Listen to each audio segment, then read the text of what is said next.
Hey guys, Thomas the Genie here, aka Mustached Tom, here to finally review Doom Eternal. I'll be going over the story and gameplay. I intended to do this sooner, but I had heard that there would be DLC, but considering that a lot of other games are coming to an end on my channel, I figured I might as well move on and just make sure that I'm not getting compiled by various gameplay reviews that I intend to do. So I will be reviewing Doom Eternal with the exception of any potential DLC that may or may not be coming out. With that being said, I'll still be going over its current story and gameplay. Alrighty, so first let's talk about the story. So Doom Eternal follows Doom 2016 in terms of a sequel, taking place a few years later. You find yourself on one of the various planets, and your mission is simple: rip and tear until it is done. You find yourself slaying various demons, finish a level, and return to the Doom base, which is located in space. And you get uh, told where and what you should do next, with these Hell Priest being the most immediate threat, and from there you can slowly unravel uh, other potential things that come across, like what do angels have to do with all this and all of that good stuff. With that, that's really all the story has to offer in terms of what we're seeing on the surface. Everything else is collected through lore, these little red books that are found via gameplay, and they explore more about the other minor details or bigger details of, like, okay, who did what are these angels, what of these how did these demons take over the world, the majority of the world, explaining how the Doom guy came to be the Doom guy, and so on and so forth. Pretty interesting stuff, and it does build the world in a pretty interesting way. It does it so that once you collect it, you can immediately read through and figure out sort of how this place is building up. One thing I do like about the story, and it's actually a little bit of a double-edged sword, is when a story is coming along and you meet a certain character, for example, the main angel, or perhaps the DLC character, potential DLC character, whatever we want to call him, the exile or traitor. Um, every one of Doom Guy's interactions with these people is always they tell him that what he is doing is wrong or messed up or whatever. And of course, Doom Guy doesn't want to hear any of it. He's very much against hearing the story or hearing these things. He has a one track mind. One may argue that he is a very one dimensional character living in a fleshed out world. Um, and I that's the conclusion I can come to currently. And that's not necessarily a bad thing, having a one dimensional character. In fact, the juxtaposition between the two things is pretty interesting. Seeing Doom Guy so zoned in and seeing the world become so fleshed out. Pretty interesting stuff. However, I do wish there was a bit more of Doom Guy, either ignoring or turning away and continuing to walk away from people, a few more people. There is a particular mission where there are all these little scientists running about. You could have had someone be like, "Hey, man, you can't go in here," or having a bit more moments like that.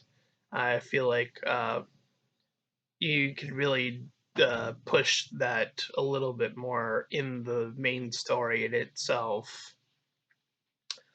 Other than that, yeah, it is a little bit odd, even with the DLC character. He only makes that one appearance, and I don't feel like that's enough to warrant DLC.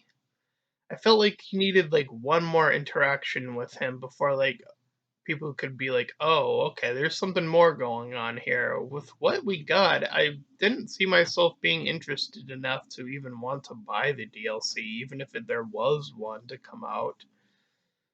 Um, and again, his interactions with the angels is very pretty much the same in that regard. Walk away, not wanting to hear any of it.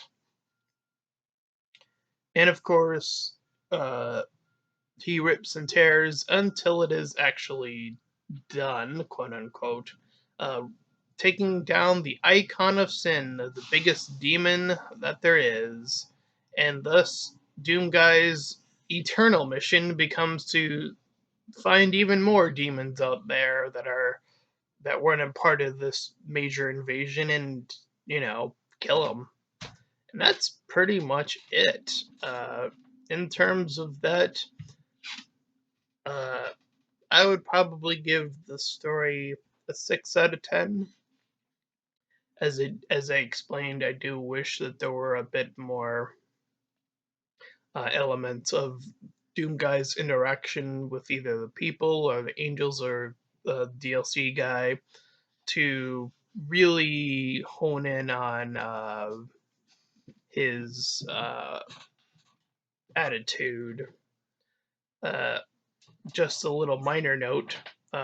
He does have a flashback where he does talk. I thought his voice initially sounded way off from what I was expecting to hear. I was expecting to hear someone even more gruff than that. I don't know, there was just something that didn't feel right about it. But it's a very minor thing in terms of story, so I wouldn't knock an entire point off just for something that inconsequential at the end of the day. So with that being said, let's turn to the gameplay. This is, of course, expanding from what we have seen from Doom 2016. You pretty much keep the skill of the double jump from the previous game, and from there you can learn even more abilities like being able to dash, double dash, hook onto demons with your double-barreled shotgun once you obtain it, and that is where the real fun of this game begins. The movement is very fluid in combat. Uh, it's really interesting to see how certain guns are utilized to have players think about which ways they want to handle certain types of demons, bigger demons, more probably being reliant on the heavier weapons, and you can handle the smaller demons with a shotgun or something, or let's face it, you're just gonna probably end up using the double shotgun over it anyway, so might as well just use that. Things like that in that nature. Using grenades, if you're someone who wants to use grenades, how effective are they going to be? Uh, when are you going to upgrade them? And all your other Doom guy abilities, whether it's from the suit or these little runes that you can collect. There's a few, exactly 9 of those particular abilities. I find the ones that immediately affect combat the most to be the most effective, like being able to stop time is one of the more effective ones.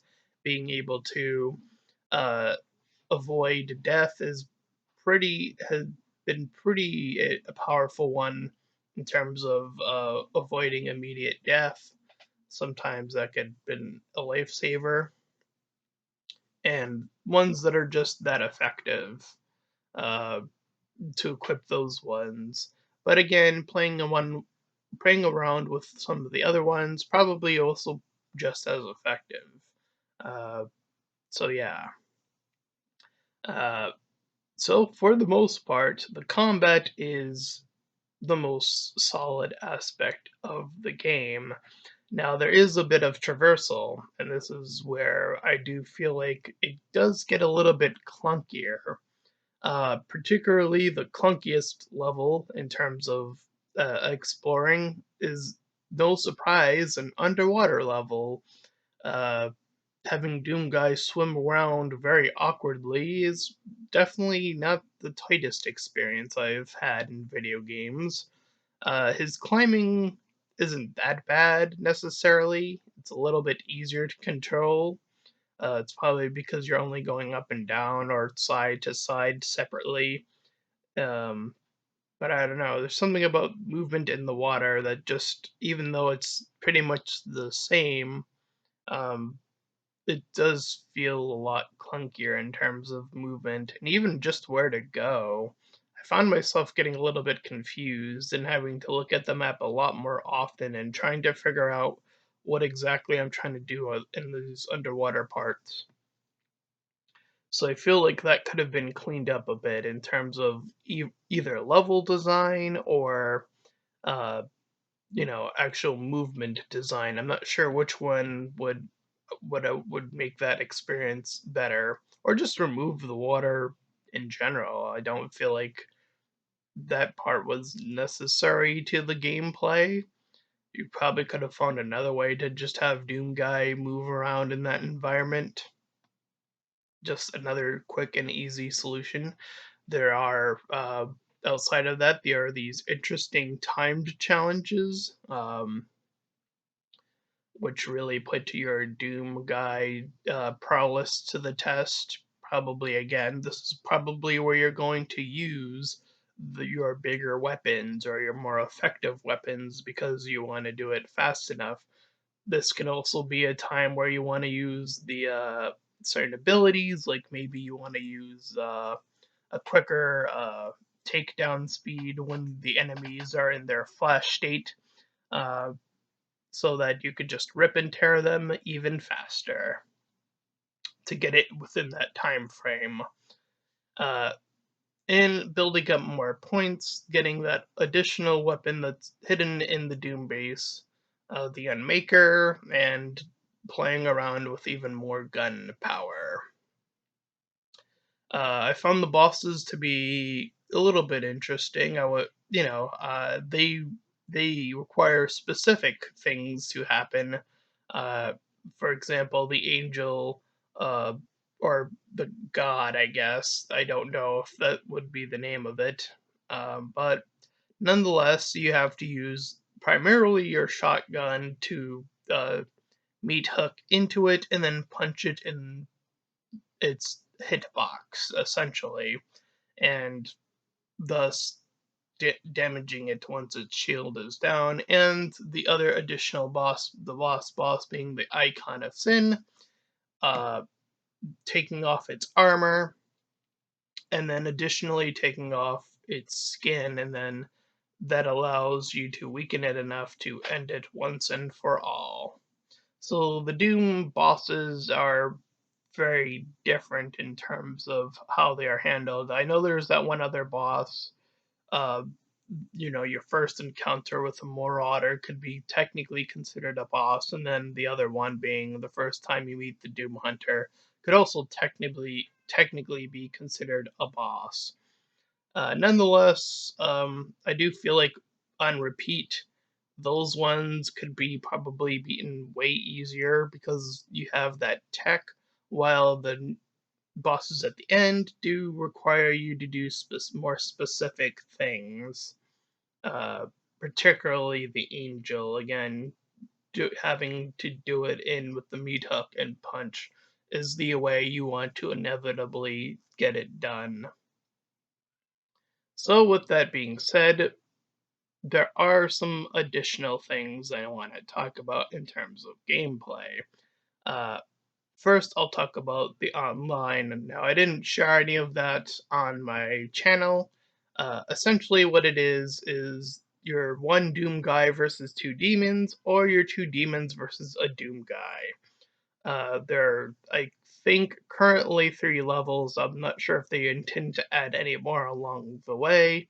they seem to be at least being consistent on either adding little elements to that or just fixing it up a bit. Uh, Currently, I would say it's not the most interesting thing I've seen in terms of an online mode. Uh, it's okay.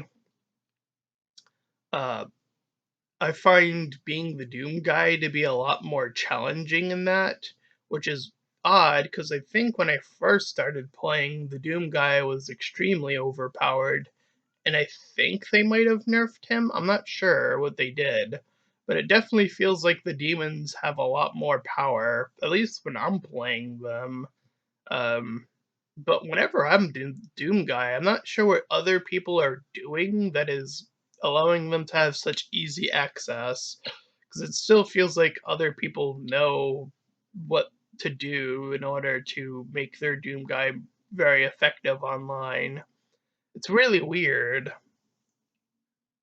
Uh, for me, anyways, it's a little bit easier to be a demon currently in terms of just winning, I suppose. And that could just be me. I'm not sure what the balance is currently. Um, but again, no, I wouldn't say it's not a necessary good or bad thing. It's just like a little additional, like, oh, you could play online with some people, like two other people. Uh, okay. The other thing, of course, I want to mention, if you've seen my previous video on Doom, you will know that Doom, at least from the last time I played it, or recorded playing it, I managed to find myself a bug, and I'm pretty sure there are probably various other bugs in this game. The bug I encountered was being able to dash into one of the environments into it and getting stuck. I was able to see out of world and I couldn't get out. I was stuck inside the area. The only way I think I could have gotten out of that was by killing myself. So there are probably other areas where this can happen. I'm assuming this happens from a mixture of double dashing in certain areas, um, depending on how and when you do it and how you collide with certain walls.